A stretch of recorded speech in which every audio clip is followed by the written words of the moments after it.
السلام علیکم ورحمۃ اللہ وبرکاتہ۔ اعوذ باللہ من الشیطان الرجیم، بسم اللہ الرحمن الرحیم۔ وَإِذْ غَدَوْتَ مِنْ أَهْلِكَ تُبَوِّئُ الْمُؤْمِنِينَ مَقَاعِدَ لِلْقِتَالِ وَاللَّهُ سَمِيعٌ عَلِيمٌ۔ إِذْ هَمَّت طَّائِفَتَانِ مِنْكُمْ أَنْ تَفْشَلَا وَاللَّهُ وَلِيُّهُمَا وعلى الله فليتوكل المؤمنون۔ صدق الله العظيم۔ اللهم صل على سيدنا محمد وعلى آل سيدنا محمد وأصحاب سيدنا محمد وبارك وسلم۔ رب اشرح لي صدري ويسر لي أمري واحلل عقدة من لساني يفقهوا قولي۔ رب زدني علما وفهما، ربنا تقبل منا إنك أنت السميع العليم وتب علينا إنك أنت التواب الرحيم، وصلى الله تعالى على خير خلقه محمد وعلى آله وأصحابه أجمعين، آمين برحمتك يا أرحم الراحمين۔ تمام تعریف تحمد و ثنا رب ذوالجلال کُنتھ، بیسن بے شمار درود و سلام بر ذات جناب محمد رسول اللہ صلی اللہ علیہ وسلم اور تہنز آل استامت۔ پتمین اکس دون درسن مز ووت اسہ جنگ احدس متعلق یم زن واقعات یا یس زن تمیک پس منظر سو سمجھنچ کرے اس پتمین دون درسن مز کوشش۔ آزک آیات مبارکہ یم جنگ احدس ستی تعلق تھاون۔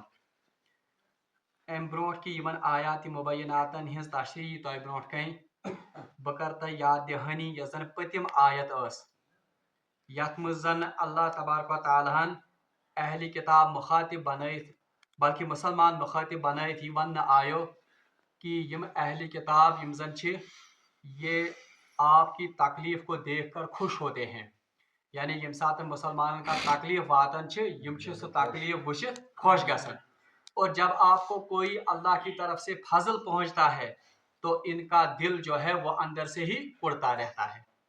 اللہ تبارک و تعالیٰ کرے آخری آیت زن تم سات میں اس پڑھے تات مز کرے اللہ تبارک و تعالیٰ مومنن یہ وصیت اور یہ نصیحت کہ وَإِن تَصْبِرُوا وَتَتَّقُوا، کہ اگر آپ صبر سے کام لوگے، وَتَتَّقُوا اور اللہ کا تقوی اختیار کرو گے، لا يَضُرُّكُمْ كَيْدُهُمْ شَيْئًا، تو ان کی یہ مکر و فریب، ان کی یہ چالیں آپ کو کوئی نقصان نہیں پہنچائیں گی۔ بہرحال ام پتہ ون جنگ عہد یم زن ات پہ تبصرہ کرنے۔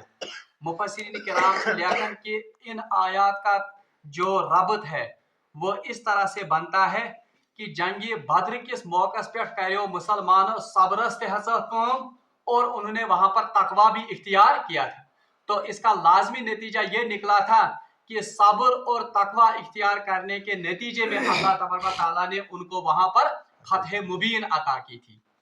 مگر جنگ احد میں مسلمانوں نے تھوڑی بہت بے صبری کا مظاہرہ کیا اور ایسے اعمال سرزد ان سے ہوئے جو تقوی کے منافی تھے، یم زن تقوی شایع نشان تو اس کا لازمی نتیجہ یہ ہے کہ بے صبری اور تقوی کا جب انہوں نے التزام نہیں کیا تو نتائج بھی بالکل یم زن مختلف برآمد ہوئے۔